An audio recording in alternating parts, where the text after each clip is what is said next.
Range Rover Evoque made quite the splash when it was first released back in 2011, not just because it was a relatively affordable way of owning a car with a Range Rover badge. As well as ticking the aspiration box, it was a very decent machine with excellent handling and a genuine luxury feel.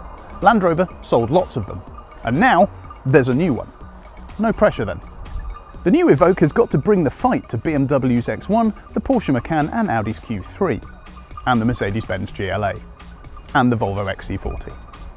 Looking at it, it's very much an evolution of the original in terms of visual vibe, but it's sleeker, smoother, more modern. It's very much like the larger Velar in fact, all narrow eyes and flush door handles. Snazzy. Inside it's more minimalistic than the old car with fewer buttons and more touchscreens. Sure, it's funky and modern, but it's also a magnet for fingerprints and not as easy to twiddle with when you're on the move. Still, you have to make some concessions for style, right? As well as the kind of soft leather that you'd expect in a Range Rover, you can also opt for some less ethically controversial fabrics from some high-end furniture manufacturers. It's nice to see something a bit different from the norm, although they are not cheap. Interior space is up on the old car, even though it's pretty much the same size.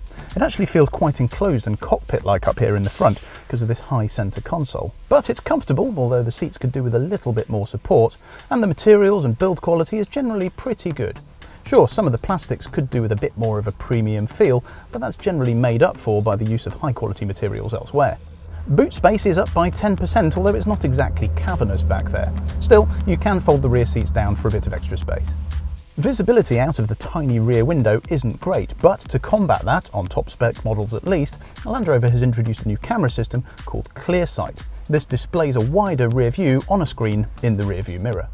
It's a bit weird to get used to as it doesn't have the depth of field of an actual mirror, but it does make it easier to see things behind you, especially when you're reversing out of a parking space or something like that.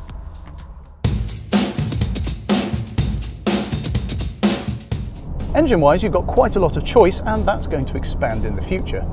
There's a spread of petrols and diesels with a plug-in hybrid to follow next year and a full electric version.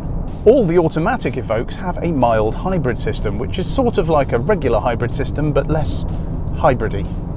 It's got a small battery that will store energy and give a helping hand to acceleration, but there's no option to do anything like driving on full electric power. This is the 250 horsepower petrol, and it's pretty peppy with lots of strong pull, especially higher up in the rev range. There's a 300 horsepower version of this engine as well, and a 200 horsepower version, but we've yet to try them. We have, however, tried the diesel, which has only 10 fewer horsepower than this one, but doesn't quite have the same kind of performance. It's perfectly adequate for pootling around town, but if you want that extra little bit of grunt, petrol's probably the one to go for. The 9-speed automatic gearbox is pretty decent for 95% of the time, but it can be a little bit hesitant if you want a sudden burst of acceleration, pondering for about a second before it drops down a couple of gears. We've tried cars with both the standard and optional adaptive suspension, and both ride really well. There is a little bit of rumbling if you have the really big 21-inch wheels. The Evoque doesn't initially feel that nimble because the steering is quite light and it doesn't weight up through the corners as you might expect. But push on a bit and it's full of grip and poise, really hangs on very well through the corners. The adaptive suspension setup stays a little bit flatter, but really there's not a huge amount of difference between them. It's not as dynamic as something like a Porsche Macan, but it's not trying to be that sporty. It's a Range Rover after all. It's got to have a bit of waft to it, but it is pretty decent through the bends. Being a Land Rover, the Evoque comes with some expectation at least of off-road ability, even if the vast majority of people won't ever use it. But it's nice to know that if you wanted to, you could do a bit of mild mud plugging or rock clambering.